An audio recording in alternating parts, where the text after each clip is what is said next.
শুনিয়ে দিল যাদের ময়দানে যেতে হবে। কেন কেন ইয়া রাসূলুল্লাহ ইয়া হাবিবাল্লাহ, হুজুর লাব্বাইক ইয়া রাসূলুল্লাহ। সাহাবায়ে কেরামেরা সকলে দাঁড়িয়ে গেল কাফেরদের সঙ্গে মোকাবিলা করার জন্য। হযরত হানজালার কানে যখন বেলাল হুজুরের হাইয়া আলাল জিহাদ শব্দটি চলে আসলো, হযরত হানজালা হুজুর বিবিকে বলতে লাগলেন, ও আমার বিবি, ও আমার প্রাণের বিবি, তোমাকে জানিয়ে দিলাম ছেড়ে দাও আমাকে, আমাকে ছেড়ে দাও। বলে কেন গো কেন? আল্লাহ নবী ডেকেছে যাদের ময়দানে যেতে হবে, আল্লাহ নবী আমাকে ডেকেছে। সাহাবায়ে কেরামেরা সকলে চলে গিয়েছে, আমিও চলে যাচ্ছি।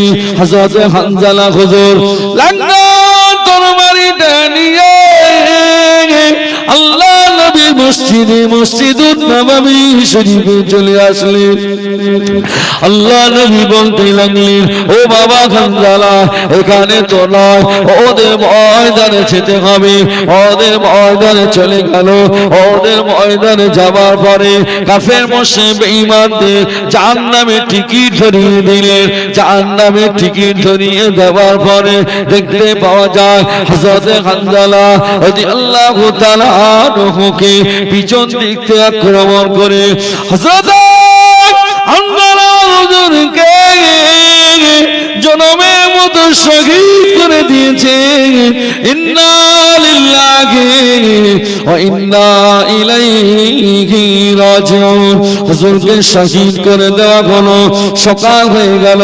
হানজালার বিবি ওদের ময়দানে চলে গেলে, ওদের ময়দানে যাওয়ার পরে আল্লাহ নবীকে সালাম দিলেন, ইয়া রাসূলুল্লাহ গে,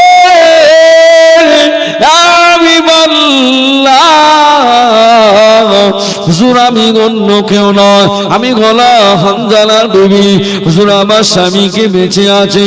আল্লাহ নবী বলতে লাগলেন, তুমি হানজালার বিবি? আল্লাহ নবী বলতে লাগলেন, হানজালা তো দুনিয়ার জমিন থেকে শহীদ হয়ে গিয়েছে। ইয়া রাসূলুল্লাহ গে, ইয়া হাবিবাল্লাহ, হুজুর বিয়াদি মাফ করুন, আপনার কাছে আমি এসেছি, অন্য কোন বিষয় আসি না, একটাই কারণে এসেছি। আল্লাহ নবী বলতে লাগলেন, কি কারণে এসেছো মা? ইয়া রাসূলুল্লাহ ইয়া হাবিবাল্লাহ, হুজুর গত রাত্রিবেলা আমাদের বিবাহ হয়েছে। হুজুর ওই রাত্রিবেলা আমার স্বামী আমার সঙ্গে সহবাস করেছে, মিলন হয়েছে। ইয়া রাসূলুল্লাহ ইয়া হাবিবাল্লাহ, আপনি যখন মদিনার মসজিদে নববী শরীফে যখন আপনি বলেছেন আমার সাহাবীরা চলে এসো, চলে এসো, যাদের ময়দানে যেতে হবে, আমার হানজালা আমার স্বামী লাঙ্গা তরবারিটা নিয়ে আমার সঙ্গে আর কোনো দ্বিতীয় কোনো কথা নয়, লাঙ্গা তরবারিটা নিয়ে চলে যাচ্ছে। আমি পিছন দিক থেকে ডাকলাম, ও স্বামী একটু গনে দাঁড়িয়ে যাও, দাঁড়িয়ে যাও।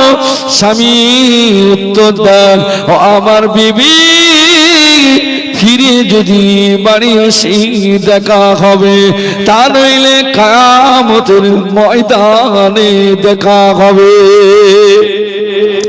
ইয়া রাসূলুল্লাহ ইয়া হাবিবাল্লাহ, হুজুর যাদের ময়দানে শহীদ হয়ে গিয়েছে, আল্লাহ নবী বলতে লাগলেন, হ্যাঁ হুজুর আমি একটা কথা বলতে এসেছি, আমার স্বামী শহীদ হয়ে গিয়েছে। আমি শুনেছি হুজুর, একটাই কথা আমি শুনেছি, শহীদান ব্যক্তিদের লাশ বিনা গোসলে দাফন দেওয়া হয়, কিন্তু হুজুর আমার স্বামীর লাশটাকে নিয়ে হুজুর আপনি গোসল দিয়ে তারপরে আপনি দাফন দেবেন, তার আগে দাফন দেবেন না। আল্লাহ নবী বলেছিলেন, ইয়া রাসূল, আল্লাহ নবী সাহাবীদেরকে ডাকলেন, ও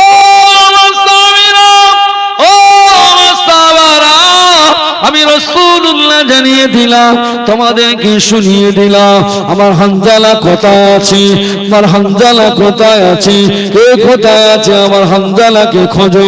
হোসেন সাহাবীরা হানজালাকে তন্ন তন্ন করে খুঁজতে লাগলেন, চিরুনি তল্লাশি করলেন, হানজালাকে পাওয়া যায় না, হানজালাকে পাওয়া যায় না। আল্লাহ পাক ফেরেশতা মারফত আল্লাহ পাক ফেরেশতাকে ডাকলেন, ও ফেরেশতা জিবরাইল, ও ফেরেশতা জিবরাইল, আমার বন্ধু বড় চিন্তিত, আমার বন্ধু বড় চিন্তিত। ও আমার ফেরেশতা জিবরাইল, চলে যাও চলে যাও চলে যাও, কেননা আমার হাবিবকে গিয়ে বলে আসো হানজালাকে জমিন থেকে তুলে নিয়ে আমি আল্লাহ পাক আমার সোয়া জমিন, আমি আল্লাহ পাক আমার কুদরতি পানি দিয়ে হানজালাকে গোসল দেওয়া হচ্ছে। আল্লাহ নবীর কাছে আসবার পরে হানজালা বিবিকে ডাকলেন, ও হানজালা বিবি,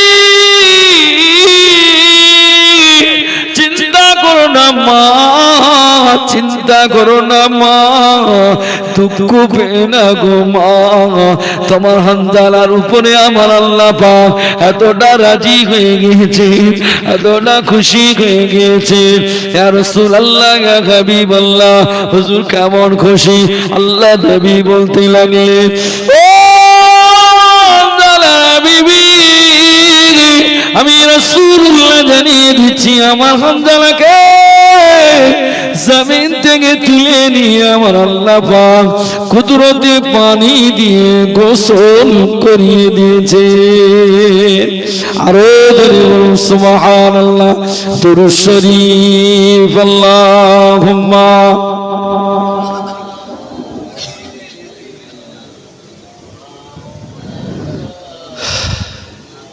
আলা সাইয়্যিদিনা।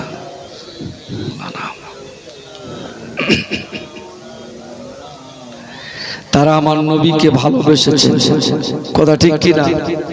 যখন ডেকেছে তখন চলে গেছে। আর আমাদের এখানে বছরে একবার মিলাদ হচ্ছে বলে একটু নবীর সামনে একটু মিলাদ হবে, একটু চলো দিন দেখি। আমি যাবো না, আমি যাবো না, আমার বাড়ি আমার শালিয়ে এসে, আমার বাড়ি আমার দুলাভাই, আমার বাড়ি থাকবো, আমি বাড়ি থাকবো, এই কথা বলে না। আর হানজালা নতুন বিবি, হ্যাঁ, ফেলে রেখে তো চলে যাচ্ছে কেন? কেন? হ্যাঁ, আল্লাহ কোরআনের জন্য চলে যাচ্ছে। কথা ঠিক বলছি না ভুল বলছি? সামনে রমজান মাস আছে না নাই? হ্যাঁ, আছে না নাই? রোজা কি থাকা যাবে?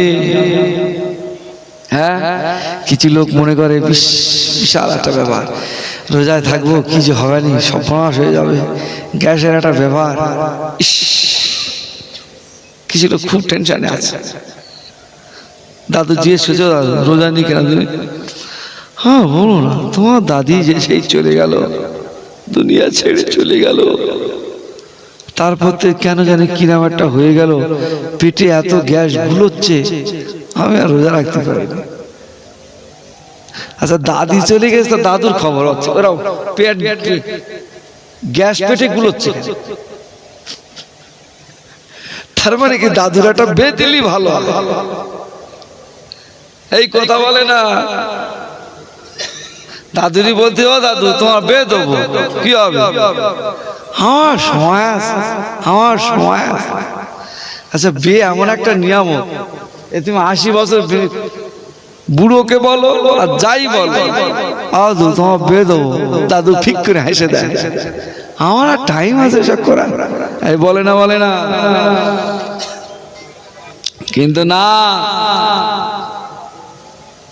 কি বুঝলে?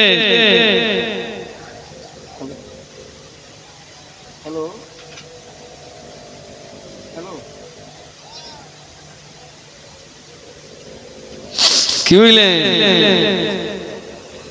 আমার বাপেরা ভাইরা, রমজান শরীফের রোজা রাখতে হবে না? হবে না?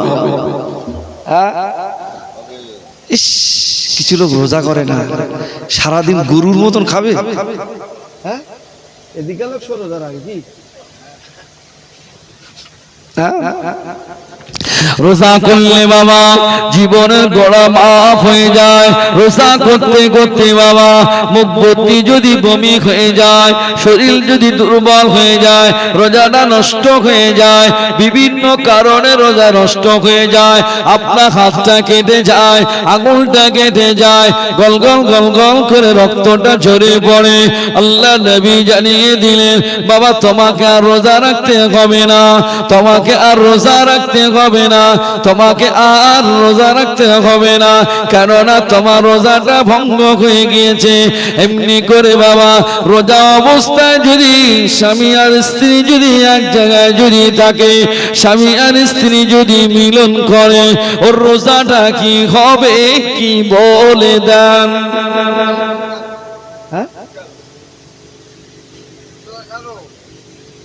রোজা থাকাকালীন স্বামী স্ত্রী এক জায়গায় মিলন করা কথা বলে না, কিন্তু এ তো জানে না ও যে রোজাটা নষ্ট হয়ে গেল, রোজাটা করে দিতে হবে না দিতে হবে না, কথা বলে না।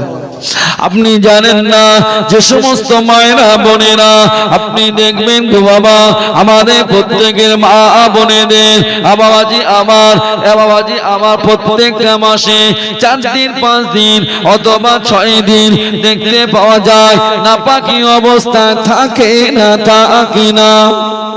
এই অবস্থায় যদি কেউ যদি কোনো ঔষধকে যদি ওটাকে যদি বন্ধ রাখে, ওই হায়েজ নিফাস যদি বন্ধ রাখে, ওটাকে যদি বাবা মাসিক যদি বন্ধ রাখে, আল্লাহ নবী জানিয়ে দিলেন ওটা কঠিনতম গুনাহগার হবে, কেন এটাতে হলো আল্লাহরই বিধান, ওটা আল্লাহর বিধান।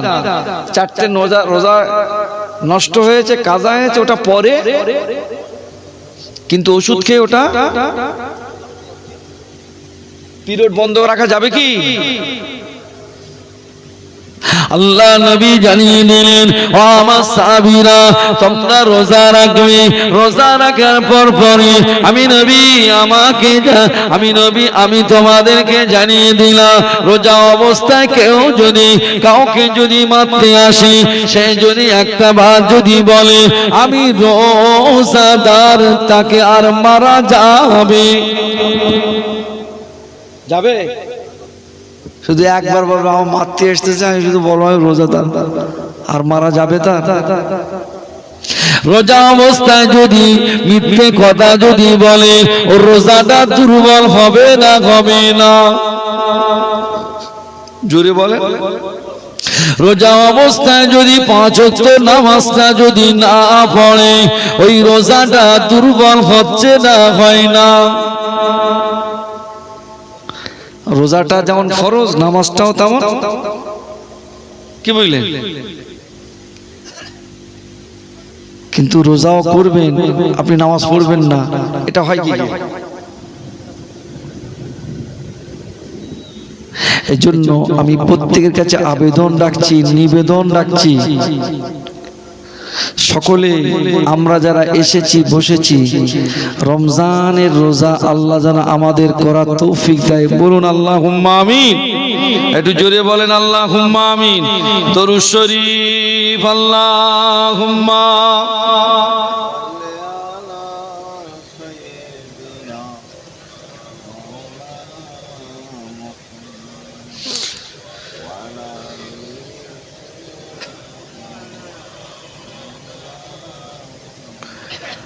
حسبي ربي جل الله ما في قلبي غير الله نور محمد صلى الله حق لا إله إلا الله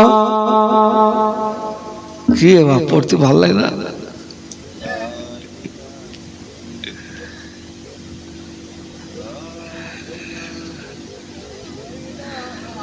একজি আমার সঙ্গে 2টো ছেলে এসেছিল, কোথারে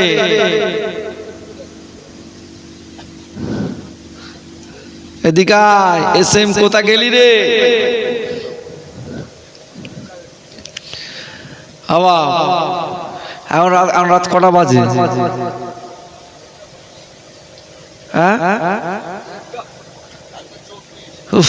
আল্লাহ কখন যে যাবে টাইম না, আমিও বেঁচে যাই। এরাও খুব চাপে পড়ে বসে রয়েছে যে মিলাদটা দিছি আমরা এত কষ্ট করে, লোকগুলো আসতে চায় না। আচ্ছা এখানে যদি এই মুহূর্তে যদি একটা ড্যান্স হাঙ্গামা হতো,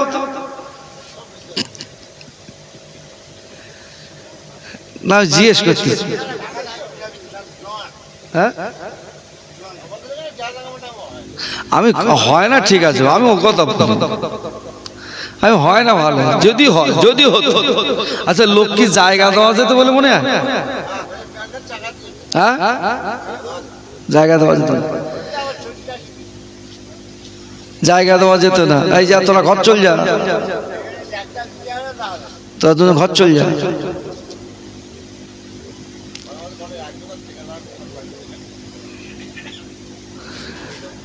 তাহলে দেখতে পাওয়া গেল টাকা দিয়ে মানুষ জাহান্নাম কিনবে, কিন্তু বিনা টাকায়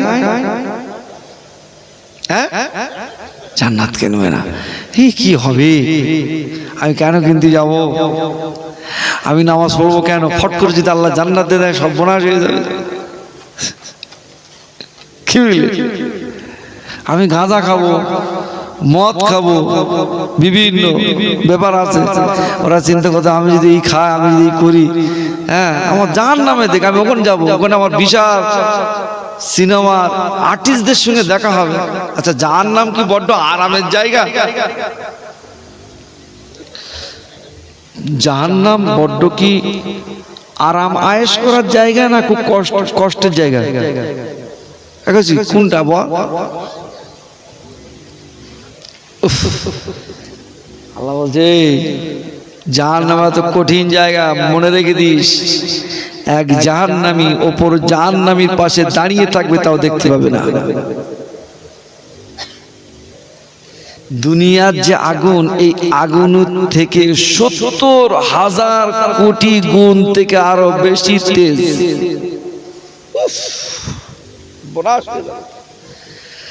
আচ্ছা আমাদের এই লম্পটেমি আছে না? আছে তো। আচ্ছা অতি যদি আমরা একটু যদি 1 মিনিট কেউ হাত দিতে পারবে? হ্যাঁ ওই যে লম্পটেমি জলে অতি শুধু একটু হাত দিয়ে রাখবে 1 মিনিট, এমন লোক আছে একটা কেউ? 2 সেকেন্ড এগোছি, তোরা পারবি? এই লম্পট যে আগুন জ্বলে ওতে একটু 2 মিনিট, কি এই 2 মিনিট বলছি 2 সেকেন্ড না, 2 সেকেন্ড জাগ মুখ কাটকে নিতে পারবি, ঠোলা মলা পড়বে। 1 মিনিট হাত দিতে পারবি? 1 মিনিট পারবি? পারবে না। ক্ষমতা আছে কারু? নেই। তাহলে জাহান্নামের আগুনের কতই তেজ। আল্লাহ নবী মদিনার মসজিদ, মসজিদুন নববী শরীফে আল্লাহ নবী বসে আছে। আল্লাহ নবী জোহরে নামাজ আদায় করে আল্লাহ নবী বসে আছেন। আল্লাহ নবী আম্মা জান আয়েশা সিদ্দিকা রাদিয়াল্লাহু তাআলা আনহা আল্লাহ নবীর জন্য রান্না বান্না করতে লাগলেন। হঠাৎ দেখতে পাওয়া যায় এক টুকরা উনানের আগুন এসে আম্মা জান আয়েশা সিদ্দিকার হাতের তালুতে পড়ে যায়। আম্মা জান আয়েশা সিদ্দিকা রান্নার কাজ ফেলে দিয়ে বাবা কুয়ার ধারে গিয়ে ওযু করে নিলেন। ওযু করে নিয়ে আল্লাহ পাকের দরবারে দোয়া করতে লাগলেন, আল্লাহ পাক আমি আয়েশা আপনার দরবারে আমার দাবি, আপনার দরবারে আমার দোয়া। আল্লাহ পাক বলতে লাগলেন কি দোয়া গো বাবা? বলো আয়েশা। ও আমার আয়েশা, আম্মা জান আয়েশা সিদ্দিকা হাতটা তুলে আল্লাহ পাকের দরবারে কাঁদতে লাগলেন, এত রোনাজারি করতে লাগলেন। আল্লাহ পাক দুনিয়ার আগুন যদি এতই তেজ হয়, কিয়ামতের কঠিন দিনে জাহান্নামের আগুনের কতই তেজ হয়। আল্লাহ পাক আমি আম্মা জান আয়েশা সিদ্দিকা এই দোয়া দোয়া চাইতে চাইতে মাঝে মাঝে বেহুশ হয়ে যাচ্ছে। আল্লাহ নবী মদিনার মসজিদ থেকে নববী শরীফ থেকে আম্মা জান আয়েশা সিদ্দিকার বাড়িতে চলে আসলেন। আম্মা জান আয়েশা সিদ্দিকা বাড়িতে আসবার পরে আল্লাহ নবী সালাম দিলেন, আসসালামু আলাইকা ইয়া রাসূলুল্লাহ, ইয়া হাবিবাল্লাহ, মাফ করুন হুজুর, বেয়াদবি ক্ষমা করুন হুজুর, আপনার কাছে আমার দাবি। আল্লাহ আল্লাহ নবী আল্লাহ আল্লাহ রাসূল আম্মা জান আয়েশা সিদ্দিকাকে সালাম দিলেন। সালাম দেওয়ার পরে কোনো উত্তর আসে না। উত্তর না আসলে দেখতে পাওয়া যায় প্রথমবার সালাম দিলেন, দরওয়াজা খুললো না, উত্তর আসলো না। দ্বিতীয়বার সালাম দিলেন, আল্লাহ নবী মা আয়েশাকে সালাম দিলেন, সালামের জবাব আসলো না, দরওয়াজা খুললো না। তৃতীয়বার সালাম দিলেন, সালামের জবাব আসে না। আল্লাহ নবী বলতে লাগলেন, মনে হয় আম্মা জান আয়েশা সিদ্দিকা কোনো বিপদের ভিতরে পড়ে গিয়েছেন, কোনো বিপদগ্রস্তের ভিতরে পড়ে গিয়েছেন। এই না দেখবার পরে আল্লাহ নবী ঘরের দরওয়াজা খুলে আল্লাহ নবী ঘরের ভিতরে প্রবেশ করলেন। আল্লাহ নবী বলতে লাগলেন, আম্মা আল্লাহ নবী বিবি আয়েশাকে বলতে লাগলেন, ও বিবি আয়েশা এত কান্নাকাটি করো কেন? ইয়া রাসূলুল্লাহ হে ইয়া হাবিবাল্লাহ, হুজুর কান্নাকাটি করি আমার যথেষ্ট কারণ আছে। আল্লাহ নবী বলতে লাগলেন, বাবা কি কারণ, কি কারণ একটা বার তুমি আমাকে বলো না। আম্মা জান আয়েশা সিদ্দিকা রাদিয়াল্লাহু তাআলা আনহা বলতে লাগলেন, হুজুর আজকে আপনি আমার বাড়িতে খাবেন, এই খাওয়ার জন্য আমি উনানে আপনার জন্য খাবার তৈরি করছিলাম। এক টুকরা আগুন এসে আমি আয়েশা আমার হাতে পড়ে গেল। এজন্য আমি আয়েশা কাঁদতে লাগি। ইয়া রাসূলুল্লাহ ইয়া হাবিবাল্লাহ, দুনিয়ার আগুনের যদি এতই তেজ হয় তাহলে জাহান্নামের আগুনে কত তেজ হবে। আল্লাহ নবী বলেছিলেন, ও বিবি আয়েশা সিদ্দিকা আল্লাহ পাক নবীদের স্ত্রীদের জন্য জান্নামটাকে হারাম বানিয়ে দিয়েছে।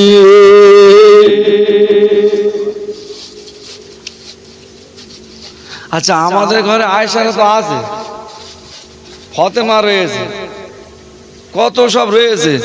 আচ্ছা তাগা হাতে কি ওই আগুন টাউন কোনোদিন পড়ে না একটু? হ্যাঁ তাগা হাতে পড়ে, তবে এখন তো সব গ্যাসে রান্না করে, দেখা যাচ্ছে গ্যাস দিতে দুদিন লেট হচ্ছে, আর রান্না করতে গিয়ে হাত দেখা যায় একটু পুড়িয়ে গেছে। আমার মনে হয় ওই দিন আর ওই লোক আর বাড়ি ঢুকতে পারবে না। ঢুকতে পারবে বলে মনে হয়? তুমি কি আর ওয়াজ জানো, আমি কি আর ওয়াজ করি? আমাদের বউরা যা ওয়াজ করবে সেই দিন কোনো লাইন নেই। বলে আমি বলেছি আজ 3 দিন ধরে বলছি গ্যাস ফুরিয়ে যাবে, গ্যাস ফুরিয়ে যাবে, তুমি গ্যাস বুক করুনি। আজকের আমার হাতে তালু পুড়ে গেছে, সেই দিন যা ওয়াজ হবে বাবা, মাথা খারাপ। তাই সেই জন্য আমাদের সকলকে কি জান্নাতে যেতে চাই না জাহান্নামে যেতে চাই? কোনটা? বেহেশতে যেতে চাই না দোজখে যেতে চাই? কোনটা বলো? হ্যাঁ দোজখে বলো, বেহেশতে যাবে বলো? হ্যাঁ শরীর পারে না, বয়স হয়ে যাচ্ছে তো, বলো বেহেশতে যাবো বলো। হ্যাঁ বলতে হয় বাবা, এরকম বয়সটাকে পাও তা বুঝতে পারবে, তার আগে বুঝতে পারবো না আমরা। আল্লাহ ভালো রেখে দেখ, সুস্থ রেখে দেখ, দোয়া করি। এই ছেলেরা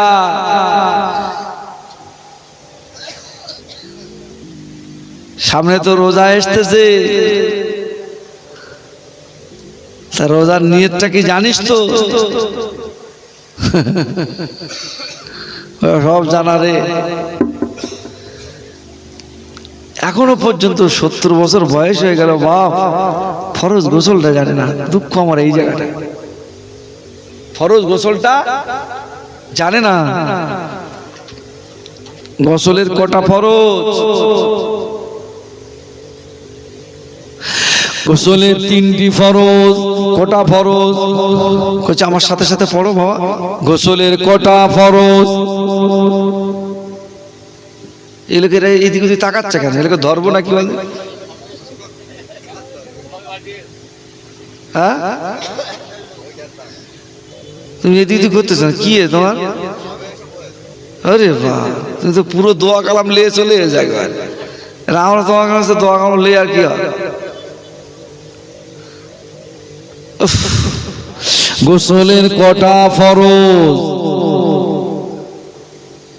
এই কচিরা শুনতে পাই নে, মুখ দিয়ে বল, জোরে বল।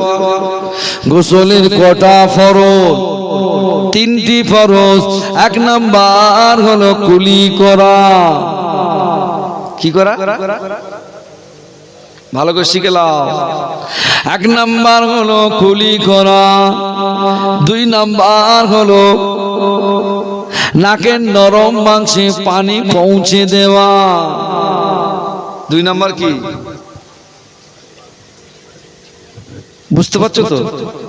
1 নাম্বার হলো কুলি করা, 2 নাম্বার হলো নাকে নরম মাংসে ভিতরে ওযু যেমন করে ওইভাবে নাকের ভিতরে পানি প্রবেশ করতে হয়, পানি প্রবেশ করাতে হয়। 3 নাম্বার হলো গোটা শরীরটাকে উত্তম রূপে ধৌত করা। কটা হলো? তাহলে 1 নাম্বার হলো, জোরে বলে, এই যুবকেরা বলো, 1 নাম্বার হলো কুলি করা। কি করা? কুলি করা। 2 নাম্বার হলো নাকে নরম মাংসে পর্যন্ত পানি পৌঁছে দেওয়া। 2 নাম্বার হলো নাকের ভিতরে পানি দেওয়া। বোঝা যায়? 3 নাম্বার হলো গোটা শরীরটাকে উত্তম রূপে ধৌত করা। তবে জীবন তোলা ছেলেরা, শরীরের এমন কিছু অঙ্গ আছে রে, সেই জায়গায় পানি দিলেও সহজে ভেজে না। ওই জায়গার নাম কি বলো? জানে বাবা? জানিস না? আর এই নাভির ভিতরে পানি সহজে প্রবেশ করে না। আর কানের ভিতরে দেখো বাম্পার আছে না নাই? চাচা গোসল করে এসে শাশি বলে তোমার কানে ফেনা আছে, বলে না? তার মানে বুঝতে হবে ওখানে পানি যায় না। এ জীবন তোলা নওজোয়ান ছেলেরা, তাহলে খুব ভালো করে আজকের জিনিসটা বুঝে যাও। অন্তত এই 3টে জিনিস শিখে যাও, মাহফিল দেওয়া সার্থকতা হয়ে যাবে। বাবাজি আমার, গোসলের 3 ফরজ। 1 নাম্বার হলো কুলি করা, 2 নাম্বার হলো নাকে ভিতরে পানি পৌঁছে দেওয়া, 3 নাম্বার হলো গোটা শরীরটাকে উত্তম রূপে ধৌত করা। জোরে বলুন সুবহান। আর ওযু 4 ফরজ। ওযুর কয় ফরজ? একজনা ধরিছি বলে এই ওযু করা ফরজ, তাহলে বেশি বলতে পারবো না, বেশি বলবো না। আমার বউর কাছে আমি শিখিলাম অনেকদিন আগে, আব্বুর কাছে আমি শিখিলাম কড়া 7টা ফরজ। কড়া ফরজ তাই বলতে 7টা ফরজ হয়, ওযু 4 ফরজ হয়। আমি 7টা বলি যে হয়নি, তোমার 4টে হয়ে গেছে। আচ্ছা তুমি কি বল, ওযুর কটা ফরজ? এই কচিরা বলো কটা ফরজ? 4 ফরজ। ওযু যদি ভালো না হয় নামাজ হবে, আর বিনা ওযুতে নামাজ পড়লে সেই মানুষটা ঈমান হারা হয়ে যায়। আর গোসল যদি পবিত্র যদি না হয় তাহলে ওযু হবে, আর ওযু যদি না হয় নামাজ। ওযু 4 ফরজ। এই ছেলেরা মোবাইল গুলো ভালো করে দেখে নে বাবা। ওযুর কটা ফরজ? 4 ফরজ। 1 নাম্বার হলো মুখমণ্ডল ধৌত করা। 1 নাম্বার কি? মুখমণ্ডল কাকে বলে? সামনে যে চুলের গোড়া আছে ওখান থেকে নিয়ে কানের নরম মাংস আছে দাড়ির কিনারা পর্যন্ত 3 বার ধোয়া একবারই ফরজ। 3 বার ধোয়া একটা ফরজ। তাহলে মুখমণ্ডল ধোয়া একটা ফরজ। দ্বিতীয় নাম্বার হলো 2 হাতে কোনই পর্যন্ত ধৌত করা। 2 হাতে তাহলে কটা হলো?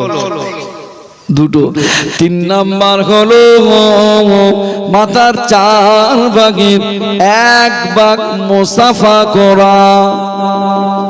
মাথার 4 ভাগের 1 ভাগ অন্তত কি করা? মুসাফা করা।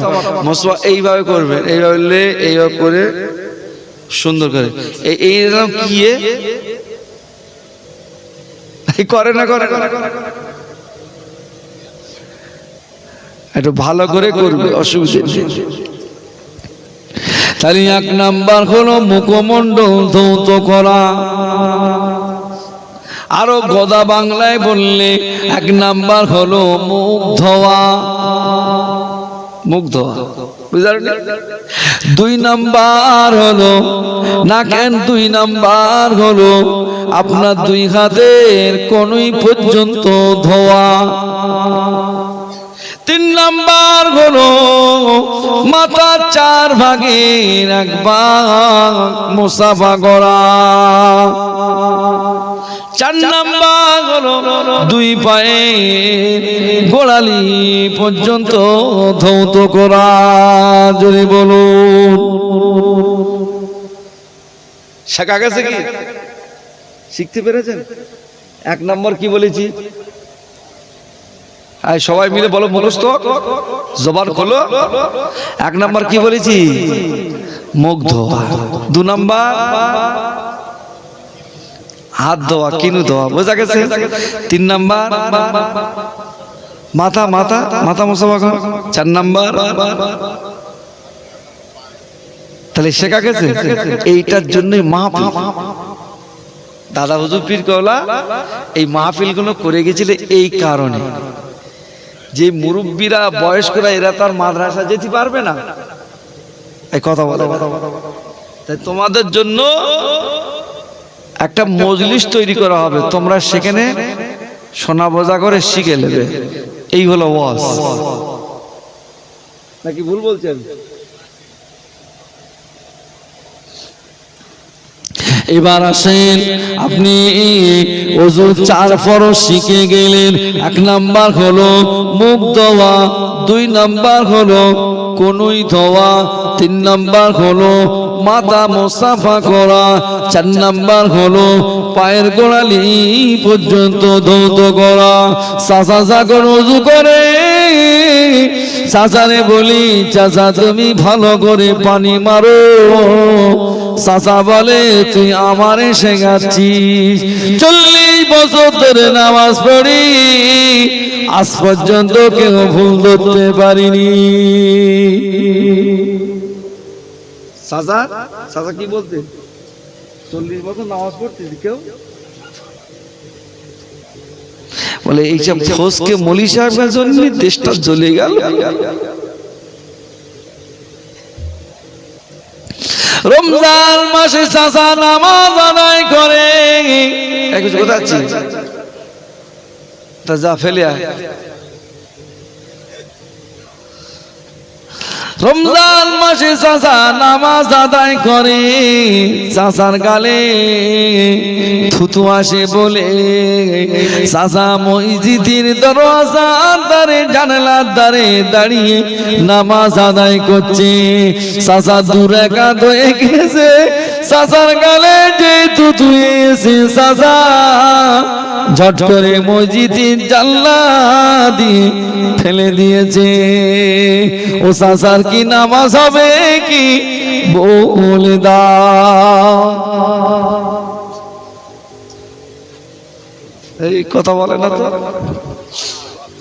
হ্যাঁ? থুতু শুনে নেন মুসলাম, থুতু যতক্ষণ ভিতরে, থুতু যতক্ষণ মুখের ভিতরে থাকবে ততক্ষণ হলো পাক। ততক্ষণ কি পাক। আর থুতু যখন বাইরে চলে আসবে ওই থুতুটা হয়ে যাবে নাপাক। বোঝা যায়? তাহলে থুতু যখন নামাজ পড়তে পড়তে রোজা রাখতে রাখতে চাচা যতই থুতু আসুক না কেন চাচা তুমি খেয়ে নাও, ও থুতু যেন ফেলতে যেও না। বোঝা যাচ্ছে? চাচা তুমি নামাজি অবস্থায় মুখ পেরিয়ে যে থুতু ফেলেছো চাচা, তোমার জোহরের নামাজটা চলে গেল। ওই নামাজ পুনরায় পড়তে হবে।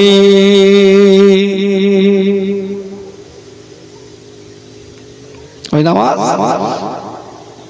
পুনরায় পড়তে হবে।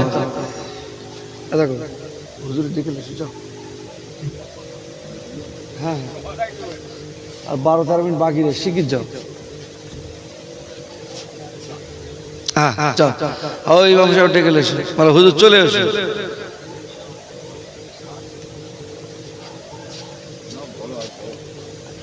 হ্যাঁ,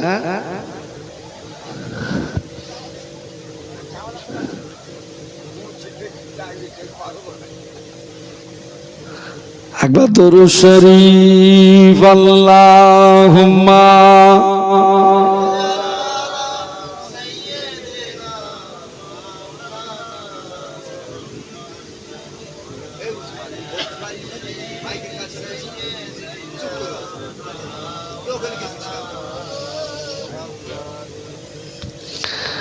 কলেমা হলো সঙ্গের সাথী, কলেমা হলো গৌরের বাতি। পড়ো কলেমা দিবারাতি, কলেমা দিনে নাই কো গতি। লা ইলাহা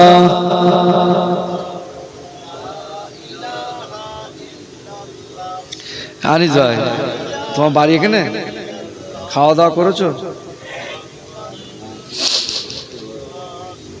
সত্যি যাক, ছেলেগুলো এলো বলে তবু আমি যে কি কষ্ট করে যে এই পর্যন্ত এসেছি, আল্লাহ আল্লাহ রসুল ছাড়া কেউ জানে না।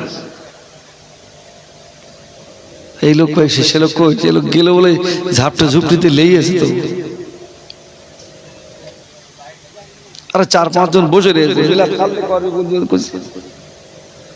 আর তোরা সব বাবা এদিকে ওদিকে ঘুরতেছিস না? তোরা সব কাজের ছেলে, কাজ করছিলিস, কিন্তু লোক তো নেই।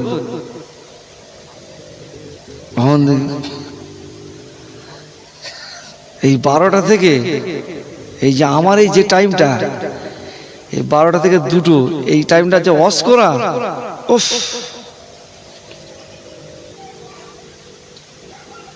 কি জানিস ভাই এই টাইমটা ওয়াশ করা? বলো, তুমি তো 5 জায়গায় যাও, বলো কষ্ট না? কলিজা ফেটে যায় বাবা আমার, এইগুলো সব বেতা ধরে যাচ্ছে। আর শ্রোতা যদি চাঙ্গা থাকতো আর কিচ্ছু হতো না। আমি যদি বলি একটু সুবহানাল্লাহ বলো দিন, সুবহানাল্লাহ, সুবহানাল্লাহ, ইরাম করে কেন বলেন? মহা মুশকিল তো। সুবহানাল্লাহ বলবো, ঝেপটে সুবহানাল্লাহ বলবে, শ্রোতা চাঙ্গা হয়ে যাবে না?